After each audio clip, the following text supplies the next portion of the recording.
Hold on to your hats, kids. OneOfUs.SHOW is on the air. This is Brian Salisbury coming at you from the bowels of the Red Keep.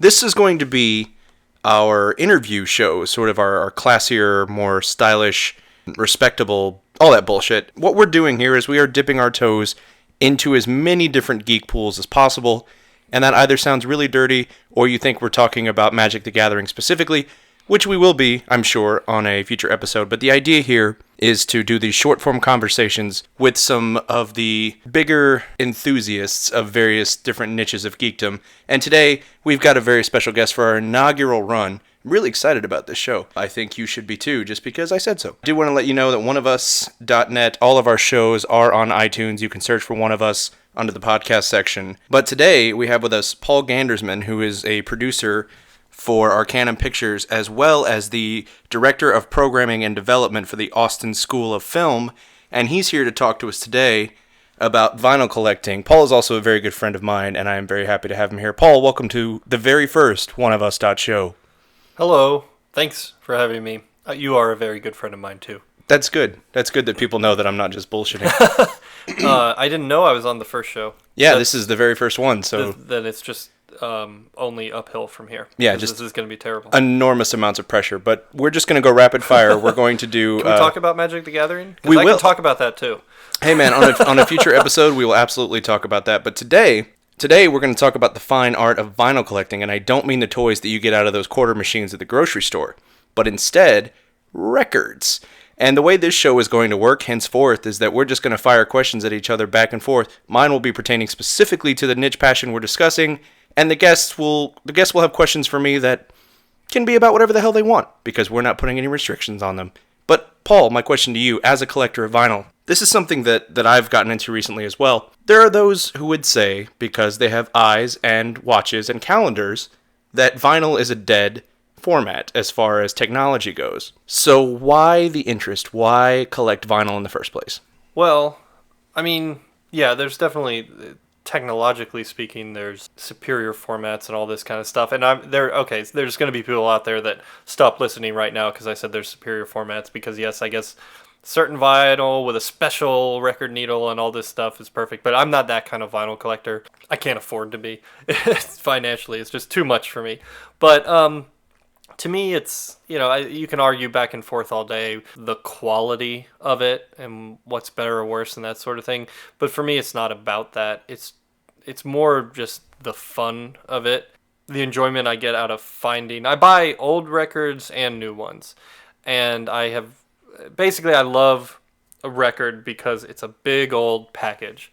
It's a big thing. You have to interact with what you're doing, with putting it on the turntable, putting down the needle, going back and sitting down in your chair and listening to it. And then you got a big old gatefold with like lyrics or information and pictures, and you just sit there and experience it rather than... I've never been a big fan of like just shuffling all your music.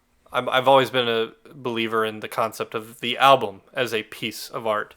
And so even when I have I have my iPhone hooked up to my speakers in my car, but I still just, for the most part, listen to like one album at a time. Like, I'm not a very big skipper or shuffler, so I just kind of enjoy it like that, if that makes sense. And then with old records, that's where it gets really fun, because going to hunt for things, going to used record stores and finding something. It's like finding this one album. That scavenger element to it that I think so anybody who collects anything can appreciate. Yeah.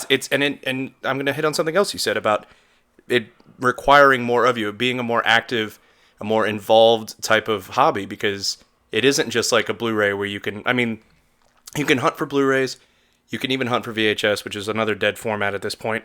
But then once you get it home with a vinyl, it's not just simply a matter of sliding it into a tray and letting... you're right. You have to put it in, put the needle down. You can't put the needle down too hard. 20 minutes later, you gotta flip the side. And it's an involved hobby. You're an active participant in the art that you're listening to in this case, which I like. And again, to me, it's not about superiority of quality or anything. It's just fun.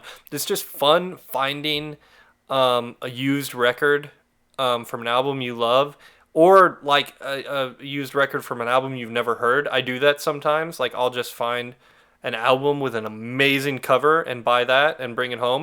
And you also don't know what kind of quality it's going to be in sometime, or where Right. it's going to have skips and that sort of thing. And that's part of the fun of it. It's not, it's not some high and mighty thing or Yeah. superiority. It's just fun. Absolutely. Now, I'm going to ask you one more question, then I will allow you to fire one back. My second question to you is, do you find that this is a particularly more expensive hobby than, say, collecting stamps or baseball cards or something like CDs, for example? It definitely can be expensive. You can find lots of gems for really cheap. And then there's a lot of ones that are very, very expensive.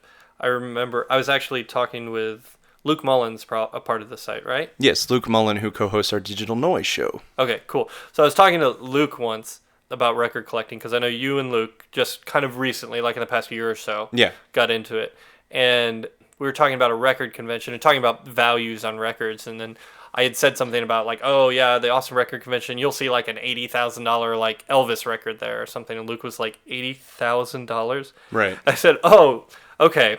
So the collecting you guys have been doing up until this point, if you want to think of it like a drug, is like marijuana, Right. or like maybe coke or something.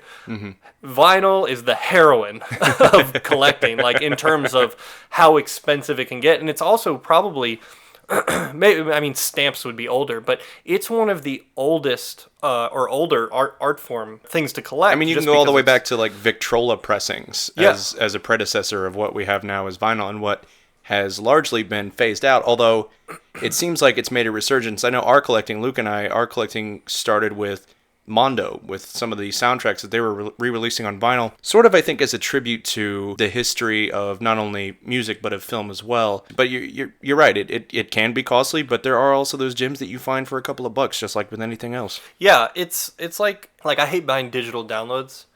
I want physical media, surrounding me. I just like my art surrounding me. I mean, like my home is pretty much like y'all's home. Like you guys on the listening can't see this, but I'm surrounded by movie posters and DVDs and Blu-rays and records. Yeah. And We're pop And culture. We're pop culture pack rats. yeah, and we love surrounding ourselves with this stuff because this is the stuff that makes us happy. Right. Actually, that kind of, can I jump into one of my questions Please for you? do. Please do. So this is kind of like a way I like to think about it. For me, I feel like the way we're supposed to live life is that way we were as a child in terms of what makes us happy. I know, like, I would get like a new toy or a new video game or, a Genesis cartridge or something. Like, just the way my brain always was. This might sound silly, but like I can specifically remember buying the Mortal Kombat 2 for Sega Genesis, and as important as the game was too, the packaging, the manual, Right. all of these things were important. I remember like driving home or being driven home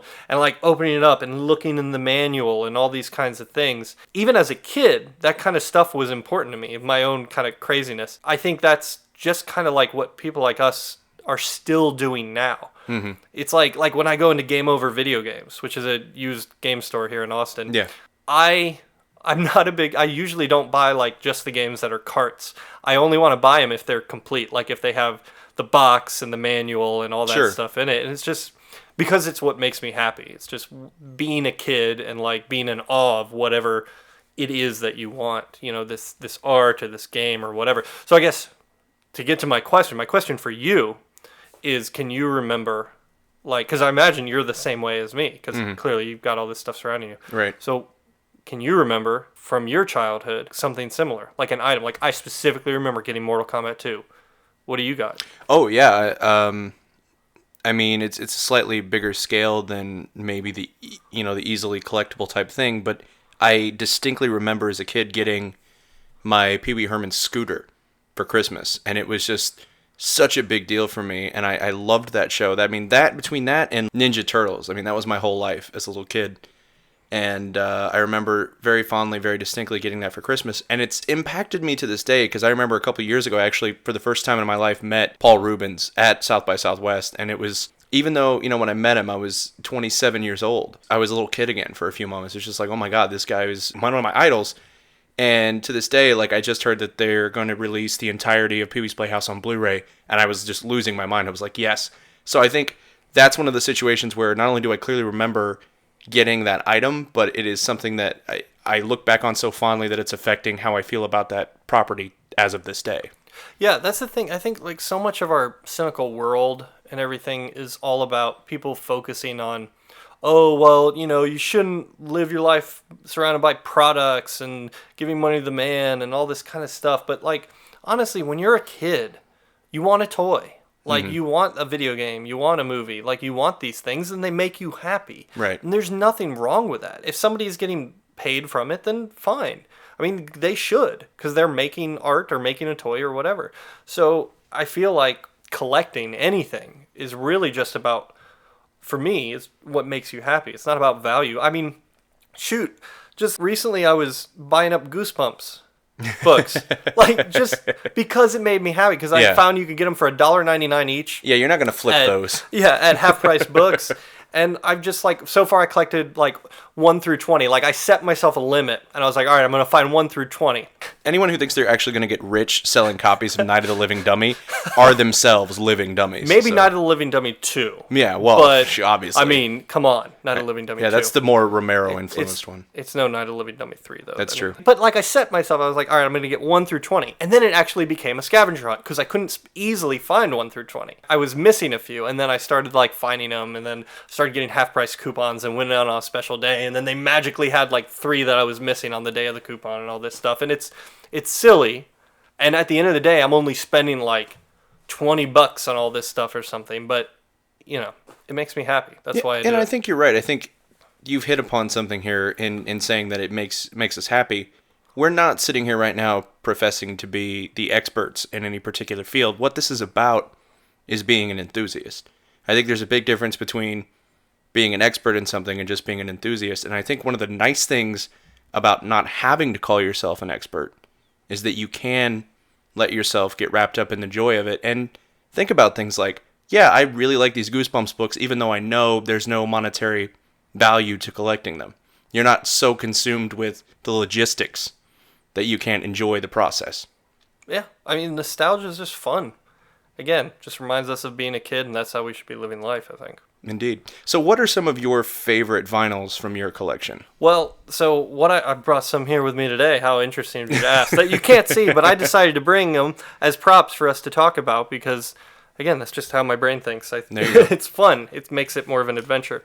So I brought with me a couple old ones and a couple of new ones. So first one I have here, which I think is one of probably the best albums ever. One of, not the, but one of. That's okay. What we'll do is we'll put graphics up on the screen. Oh, cool. And when you start talking. Well, then what you're looking at is Quadrophenia by The Who. Yes, absolutely. Which is a really, really incredible record that I didn't pay that much for this. Like, this was probably, I mean, it's a little beat up, but. Man, that's something that I think CDs, even when they have, like, booklets inside, can never match. It's, man, yeah.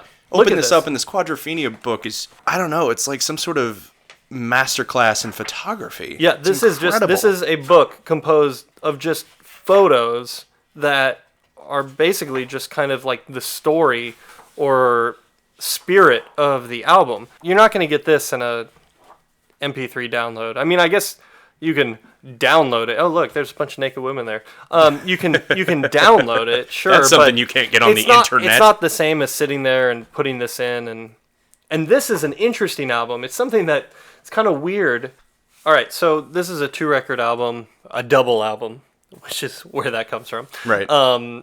And usually, on one record is side 1 and the other side is side 2. For some reason, they did this record as side 1, and then you flip it, and it's side 4. So the odd this numbered one is 3 and 2. Okay, gotcha. So you play this, then you have to take it, put it away, then pull out the other record, put it on, and then so you have to do all this on top of having to do work. You have to do extra work, but there was, I don't know what the reason was, but there was reasoning that went in behind that. Mm-hmm. Like, I have to wonder, like, when The Who were designing this record, like, were they thinking, like, I want people to spend a little more time with silence between side 1 and 4? Because it would increase. I don't know why. I mean, if you're going in chronological order, it would just increase the number of times you had to change the record. Yeah. Right. Exactly. You have to change the record more, you know? But maybe, I mean, I don't know why. It's just a weird thing. But again, it's not something that you get on a CD or in an MP3. And that's just what makes it interesting. Next, I brought with me The Empire Strikes Back, the original soundtrack from the motion picture. Yes. I found this at a record convention. I don't think I spent much on it either. No, these actually, I don't think I own this particular pressing of the Empire soundtrack, but I own one, and man, and the artwork. That's what makes it fun, too. Different pressings, like they did. I mean, they still do this now, kind of with CDs. They'll put different art on stuff, but it's, I mean, I don't know. With records, they just kind of, they did a lot. This is copywritten as 1980. Wow. So this might be a first. Yeah, it may be. I'm not sure. Because, I mean, that's the year the movie came out. So. This has a book in it as well. Oh, it's gorgeous. Yeah. And I just really love this. It's just, you look, hopefully you can put up some pictures. Yeah, I'm definitely going to put some slides up. That is beautiful. You shot right here of Luke Skywalker and R2 standing. I mean, it's concept art of him standing on the... I think that's... is it an actual photograph? I can't tell. It's beautiful. That's how beautiful it is. Yeah, these just like, you know, photos from the movie. It's just, you know, and this book's like glued into the thing. It's just really interesting and and fun again, to listen like to. Just it kind of gives you a whole experience just within the packaging. Whereas, you know, that's not something you really get from CDs. And then I've got with me what is, so on the more expensive side, this is actually my favorite album. Oh, here comes Paul's 9-inch nails nerddom. Yes, so that's a whole other thing that we could have a whole other episode talking about, but nobody would want to listen to except for me. So this is my favorite record. Now, this album, The Fragile, which I believe to be the greatest album ever made of any kind, only had one pressing. So this is actually a pretty rare album. Very limited. It's actually 3 records long, and then it has a booklet in here too. But this one just makes me very happy. This has been my favorite album since it came out It came out in 1999, so I've loved it since then. And then when I got the record, I discovered there was actually more music on the record than there was on the CD. Which there was 2 more tracks because I guess 3 record lengths is longer than 2 CDs. So they could actually fit, like they needed it to go onto 3 records. So once they did, they could fit more music. Okay, and then the last one I have with me is kind of crazy big giant thing here. Yeah, that is enormous. Yeah, and the fragile one's value, last I looked, is about $300. Which is a lot for a single, you know, LP. Yeah. I mean, again, there's like Beatles and Elvis ones that are like tens of thousands, but for me, it's very expensive. Yeah. Actually, there's a really interesting Beatles one I think I was telling Luke about recently. I can't remember which, is it Magical Mystery Tour? Yeah. I think you know what I'm talking about? Yeah, where the original cover, you should put images up of this so people can see. The original cover of this was the Beatles, like with a bunch of like meat. Right. Like all over them, and I think there were some like dead baby dolls and stuff. Yeah. And then they put it out, and on day one, instantly recalled the album and glued a different cover onto every album. So going backwards, like in rarity, so there's like the regular album with the new cover, and then there's even more rare is the one with the sticker cover, and then the rarest is to actually have one of those. And I've actually seen those in antique shops where you can tell someone bought the version with the sticker, and then like a lottery ticket, like just started scratching, hoping that they could scrape away enough of the sticker and reveal the image underneath. Yeah, it's so interesting. But so this one I have is the Trent Reznor, Atticus Ross, Girl with the Dragon Tattoo soundtrack on vinyl, which is a big, giant, beefy. It's super heavy. It's like a soundtrack / plutonium protection wall. Yeah. I have number 833 out of 3,000. Nice. This was a gift actually by the Hagens family. Oh, yeah. Emily Hagens and her family got me this as a Christmas gift. Nice. Which I was very happy with. But this, So it's signed by Trent and Atticus, and it has a razor blade built into the it's a USB. Interior that's actually cover. a USB drive you can use. That and is so this awesome. has these books and pictures, and then there's 6 records in here. And again, it's just like looking at this, just the experience of this is just fun. Yeah, and it is, you know, I mean, it's the same thing with me with collecting VHS or even vinyl, is that I just like the artwork. I like the time and the effort and the artistry that went in to create what is essentially just packaging. Mm-hmm. I mean, when you really get down to it, there's no reason that any of this needs to look as beautiful as it does.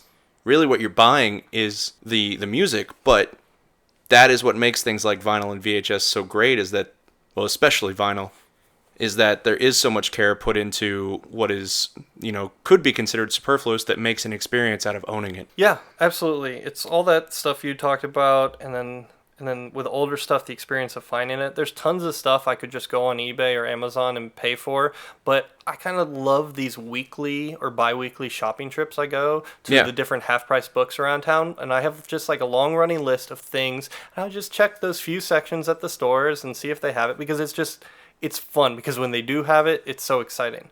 So, Paul, what is your next question for me? Okay, so I know the things that I'm hunting after, but what is one item of any medium that you're looking for? Something that you just, if it was right there in the store, you didn't have a choice. Like, you had to buy it. Even if you like took your account into the negative, you had to leave there with it. Is there one item right now that you can think of?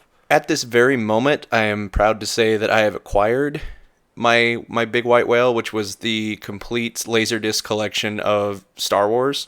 Nice. The Laserdiscs from which they ripped a lot of the despecialized Star Wars versions. Something I am looking for is they put out these sort of B-movie horror packs that look like beer cans. It was like a 6-pack of movies, and they actually made I the remember pack. those. Yeah. Yeah. That's something I'm still searching for. But like I said, I'm really happy that we were able to track down and find for a reasonable price. I mean, normally you're looking at about $300 for the whole set, but we were able to find a reasonably priced Laserdisc version of the Star Wars trilogy very recently, and that made us very happy. And we'd been looking for that for a long time. Nice. Well, hey, OneOfUs.net listeners, somebody should send Brian that thing he wants, the beer can horror movie things. So, And he didn't pay me to say that. I just said that on my own volition. No, and just like Paul is not paying me to tell you that Arcanum's latest film, Grow Up Tony Phillips, is hitting VOD this October, correct? Yeah, it should be this Halloween. The distributor hasn't set the exact date yet. They've just told us it'll be Halloween season. And that is directed by Emily Higgins, who is a local filmmaker here from Austin. She is awesome. Her movies are hilarious. And definitely... you're in it. And yeah, I have a very small part in Grow Up Tony Phillips. But it is not self-serving at all to say that it is a really hilarious movie. And when it hits VOD, you're definitely going to want to check it out. I want to thank our guest, Paul, from, once again, Arcanum Pictures, as well as the Austin School of Film. Paul, do you want to let the people know where they can find you online? Well, sure. Yeah, you can just go to arcanumpictures.com. I'd spell it, but Brian will probably put it on there, right? Yes, I will. And then Austin School of Film is a small nonprofit where we teach you about making movies and stuff in Austin. Without that accent, I apologize for that. Well, all of you listening on YouTube, I would encourage you to go to OneOfUs.net, which is our home base, and check out all of our features there. We update pretty much daily, and we are also available on iTunes of all of our shows. If you like us, follow us on Twitter at OneOfUs.net, or like us on Facebook, facebook.com/OneOfUs.net.